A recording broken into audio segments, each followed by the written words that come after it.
Actually एक मैना है जिनका नाम इन्होंने मीना दिया। असल मायने में ये पूरा प्योर रूप से रिमोट एरिया है जहाँ पे एक भी नेटवर्क नहीं पकड़ता, जहाँ पे खाने के लिए कोई दुकान भी नहीं है, पीने के लिए पानी बड़ा मुश्किल से मिल पाता है। इस गांव में बिजली नहीं है।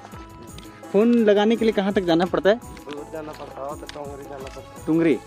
हाथियों ने इनको तहस नहस कर दिया। और कल रात को मैंने देखा कि डेविड की नानी जो है किस प्रकार उनको क्राफ्ट कर रही थी महुआ के बीजों से। जोहार गाइस, स्वागत आप सबों का 150वें दिन में।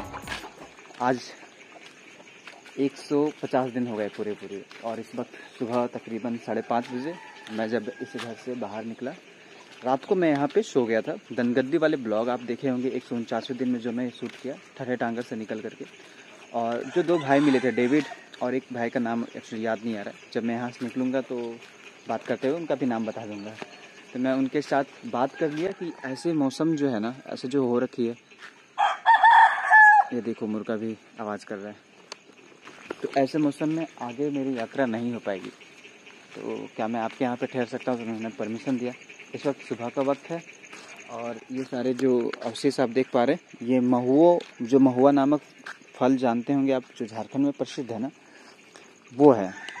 महुआ का जो हम यूज़ करते हैं, उसके बाद जो उसका जो फूल होता है वो फल बन जाता है। फल बनने के बाद उसको एक्सट्रैक्ट करके तेल निकाला जाता है। तो बेसिकली ये वाला कार्यक्रम जो है मैंने आपको एक छोटा सा मिनी ब्लॉग में दिखाया था। और कल डेविड के जो नानी है वो ये सारा काम कर रही थी, तो इसके बारे में मैं बताऊंगा आपको जब यहाँ से निकलते जाऊंगा तब। तो फिलहाल मैं जहाँ पे रुका हूँ ये हाथी बहुल इलाका है। और भाई साहब से मिलिए, इन्होंने प्रत्यक्ष रूप से सामने हाथी भगाने के क्रम में मसाल के साथ हाथी के साथ इनका भेंट हुआ था। वैसे आपका नाम क्या था? मैं तो भूल गया आपका नाम। हाँ जी, सुमित। अच्छा, इससे एक और बात मैं बता दूं इस गांव के बारे में।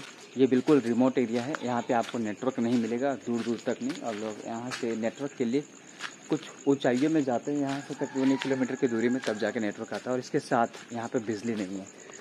और सबसे अजीब बात यह है कि इन जगहों से कभी कभी हाथी गुजरती है और कई सारे जो विध्वंस आप देखते हो ऐसे गाँव में, वो हाथियों के द्वारा की जाती है। चलिए और भी बातें करेंगे, पर अभी नहीं, क्योंकि मैं अभी बस थोड़ा मौसम साफ हो गया था तो मैं निकला। और इसके बाद बन देवी दुर्गा मंदिर जाऊंगा, तो इन चीज़ों के बारे में डिस्कस करते जाऊंगा। पर ये मेरा बिल्कुल फ्रेश एक्सपीरियंस है इस पदयात्रा में कि कहीं ऐसे गांव से विजिट किया जहाँ पे नेटवर्क भी नहीं है, बिल्कुल 0% नेटवर्क है। सुबह इन मुर्गों को देखना तो एक अलग ही लेवल का है। ए दौड़ो दौड़ो रे दौड़ो रे और ये भाई साहब चिल्लाएंगे अभी। ये डेविड की नानी जहर। आपका मैना कहाँ गया? कहाँ है?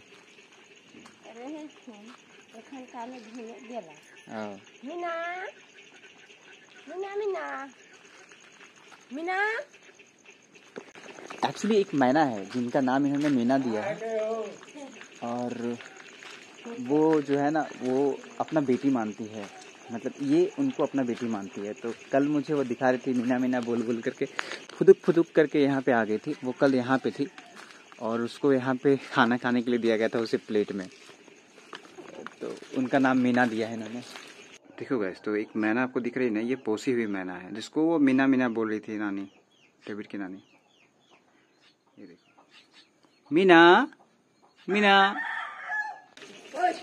वैसे मैं बाकी बातें बाद में करता हूँ। चलिए। क्या बोला थी? और पानी डाल हूँ आज उनका। हलो, पैन फटला है, बता दो। पैन फाइट है। ठीक, हम निकले थे। और आवे ने? हाँ बिल्कुल।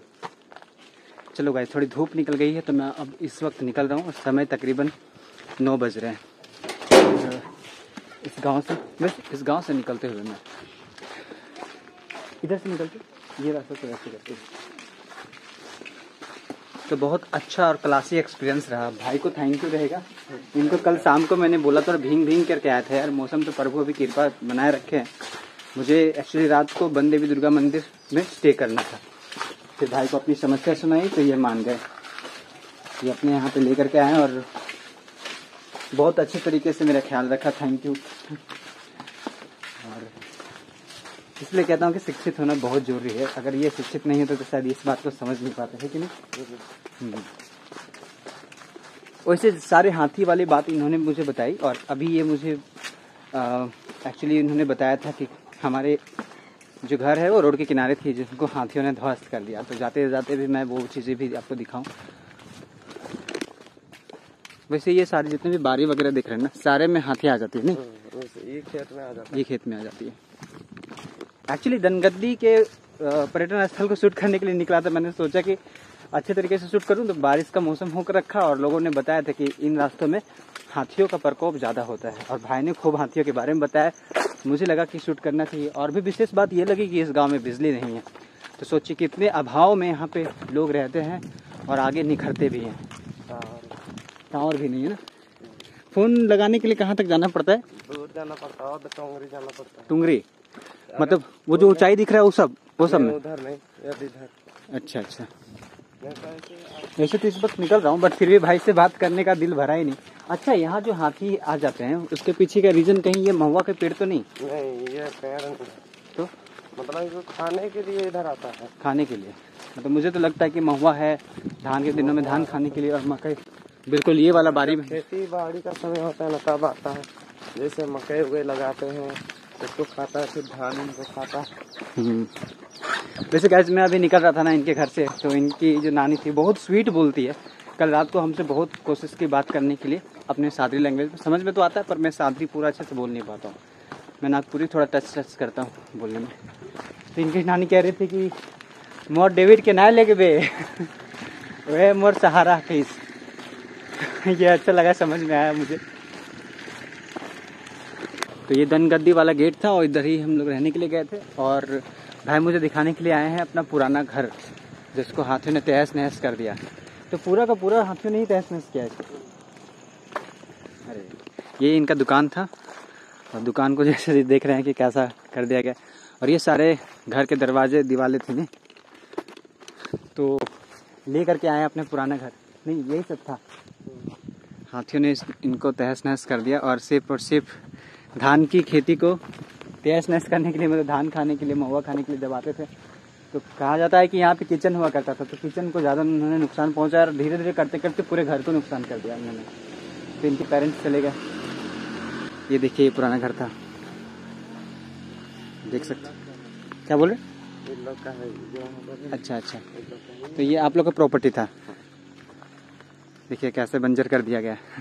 सिर्फ एक बाथरूम छोटा, वो भी पक्का मकान है शायद इसलिए ना। हाँ, नहीं तो ये भी गया था। चलो ठीक है भाई, थैंक यू सो मच। अब मैं निकलता हूँ, धूप है तो थोड़ा निकलने में सहूलियत भी होगी मुझे। और मुझे लगता है कि अब मुझे फटाफट चलना चाहिए, क्योंकि मौसम ख़राब हो गया तो फिर चल नहीं पाऊँगा।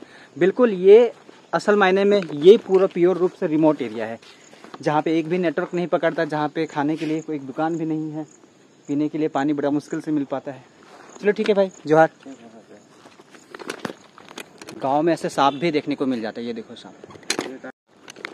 तो चलिए इनकी जीविका की जो दिनचर्या है, या इनकी जीविका जो है, इनके बारे में जिक्र कर लेते हैं कि क्यों हाथियों का प्रकोप होता है। एक्चुअली ये जंगल इलाका है, और यहाँ पे एक दो गांव है। उस गांव की जीविका जो है महुआ से चलती है, जो कि सारे महुआ पेड़, और अभी भी देख पा रहे होंगे कि एक महुआ चुनने वाली दीदी वहाँ पे चुन रही है। सुबह से ही डोरी चुनते हैं, इसको डोरी भी कहते हैं। तो लोग सुबह से ही चुन रहे थे, और मैंने इसको नोटिस किया। कल रात को मैंने देखा कि डेविड की नानी जो है किस प्रकार उनको क्रैक कर रही थी, महुआ के बीजों से महुआ को निकाल रही थी, मतलब उस महुआ के फल को निकाल रही थी, जिसको सुखा करके, ठीक है, तेल चीपी जा सके, और फिर उसको तेलों को बेचा जा सके। उन तेलों को बेचने के बाद जो इनको पैसे मिलते हैं, उनसे अपने वो दैनिक, उससे अपना दिनचर्या चलाते हैं। जब महुआ के दिनों में फूल आते हैं, तो उस फूल से जो रस निकलता है, उस रस को ये लोग बेचते हैं, जिसको हम महुआ दारू भी कहते हैं। फिर इसके बाद ये वाली वीडियो जो है ना करप्ट हो गई थी। तो मैं आपको बताना चाहूँ कि इसके बाद फिर मैं बोलवा प्रखंड पहुंचा, और वहाँ पे देवी दुर्गा मंदिर की कुछ असली कहानी सुनी, जिस कहानी को सुन करके भी डर लगता है। तो अगली वाली ब्लॉग जो है इस ब्लॉग के बाद आएगी, तो आप वेट कीजिएगा जरूर। और ये वाली जो जगह थी मेरे लिए, मतलब मेरे जहन से जाने वाली नहीं है, क्योंकि पूरी रात मैंने बिना बिजली के, सोचो मुझे इतनी प्रॉब्लम हुई थी तो इन लोगों को कितनी प्रॉब्लम हुई होगी, जहाँ पे बिजली नहीं, पीने के लिए सही से पानी नहीं, और रात में जंगली हाथियों की, जंगली जानवरों की खूब सारी मतलब जो है आवाज़ें सुनने को मिलती है, तहस नहस चारों तरफ से होती है। तो मुझे लगता है कि आप लोगों को ये वीडियो ज़्यादा से ज़्यादा शेयर करने की ज़रूरत है, ताकि सरकार तक या फिर प्रशासन तक इसकी आवाज़ पहुँचे और इन गाँव वालों को भी कुछ सुविधाएँ मिले। चलिए मिलते हैं अगले ब्लॉग में, देखिएगा जरूर और बने रहिएगा चैनल में। जोहार।